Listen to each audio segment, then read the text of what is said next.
இயக்குனர் விக்னேஷ் சிவன் இப்போ பிரதீப் ரங்கநாதனை ஹீரோவா வச்சு லவ் இன்சூரன்ஸ் கம்பெனி அப்படின்ற படத்தை இயக்கிட்டு வராரு. இதுல பிரதீப்புக்கு ஹீரோயினா கீர்த்தி ஷெட்டி வந்து நடிக்கிறாங்க. அதோட இன்னொரு முக்கிய இயக்குனரும் நாம் தமிழர் கட்சியுடைய தலைமை ஒருங்கிணைப்பாளருமான சீமான் வந்து முக்கிய வேடத்துல நடிக்க இருக்கிறாருன்ற தகவல் கிடைச்சிருக்கு. படத்துடைய மீது ஓரளவுக்கு எதிர்பார்ப்பு எழுந்திருக்கக்கூடிய சூழல்ல படத்துடைய கதை பத்தின ஒரு தகவல் வந்து சமூக வலைதளத்துல தீயாவும் பரவ ஆரம்பிச்சிருக்கு. போடா போடி படத்து மூலியமா இயக்குனரா அறிமுகமானவர் தான் விக்னேஷ் சிவன். அதுல சிம்பு ஹீரோவாவும் வரலட்சுமி ஹீரோயினாவும் நடிச்சிருப்பாங்க. இந்த படம் வந்து துப்பாக்கி படத்துக்கு போட்டியா களமிறங்கியதால அந்த படம் தோல்வியவே சந்திச்சிருந்துச்சு. இருப்பினுமே விக்னேஷ் சிவனுடைய மேக்கிங்க பார்த்த பலரும் இயக்குனருக்கு இது முதல் படம் மாதிரி இல்லையே அப்படின்னு பாராட்டும் தெரிவிச்சிருந்தாங்க. அது மட்டும் இல்லாம கண்டிப்பா இவர் தமிழ் சினிமாவில் குறிப்பிடத்தக்க இயக்குனர்கள்ல ஒருவரா வலம் வருவாரு அப்படின்னு சொல்ல ஆரம்பிச்சாங்க. ஆனா யார் கண்ணுப்பட்டதோ தெரியல, போடா போடி படத்துக்கு அப்புறமா விக்கிக்கு சில வருடங்களுக்கு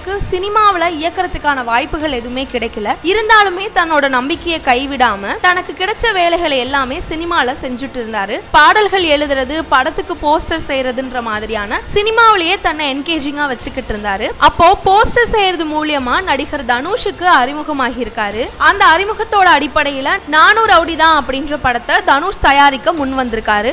நானூறு ரவுடிதான் படத்துல விஜய் சேதுபதி, நயன்தாரா, ராதிகா, பார்த்திபன், ஆனந்த்ராஜ்னு பல முக்கிய நட்சத்திர பட்டாளமே நடிச்சிருந்துச்சு. படமும் டார்க் காமெடி ஜானல்ல உருவாகி மெகா பிளாக் பஸ்டர் ஹிட்டும் அடிச்சிருந்துச்சு. அந்த படத்துக்கு அப்புறமா அவர் சூர்யா வச்சு இயக்கியிருந்த தானா சேர்ந்த கூட்டம் வந்துட்டு படு தோல்வியை சந்திச்சிச்சு. அந்த படத்தை பார்த்த ரசிகர்கள் நானூறு ரவுடிதான் படத்தை இயக்கியிருக்க விக்கியா இந்த படங்களை இயக்கியிருக்காரு அப்படின்னு ஓப்பனாவே பேசவும் ஆரம்பிச்சாங்க. சூழல் இப்படி இருக்கும்போது அஜித்தை வச்சு படம் இயக்கிறதுக்கான வாய்ப்பும் விக்கிக்கு வந்திருக்கு. லைகா நிறுவனம் தயாரிக்கிறதுக்காக இருந்த அந்த படத்துடைய கதையை அஜித் கிட்ட சொல்லி ஓகே எல்லாம் வாங்கிட்டாராம். ஆனா கதையோடைய முதல் பாதியை மட்டும்தான் அவர் சொன்னதாகவும் ரெண்டாவது பாதி இழுத்தடிக்கிறதாகவும் கூறப்பட்டுச்சு. அதனால அந்த படம் கைவிடவும் பட்டிருந்துச்சு. இதுக்கு அடுத்ததா பிரதீப் ரங்கநாதனை வச்சு லவ் இன்சூரன்ஸ் கம்பெனி அப்படின்ற படத்தை தொடங்கி இருக்காரு. இதுல கீர்த்தி ஷெட்டி, சீமான் உள்ளிட்டவர்கள்லாம் நடிக்கிறதுக்கு இருக்காங்க அப்படின்றதும் குறிப்பிடத்தக்க விஷயம். இந்த நிலையில லவ் இன்சூரன்ஸ் கம்பெனி படத்துடைய கதை குறித்து ஒரு புதிய தகவல் ஒன்னு சமூக வலைதளத்துல வெளியாகிட்டு வருது.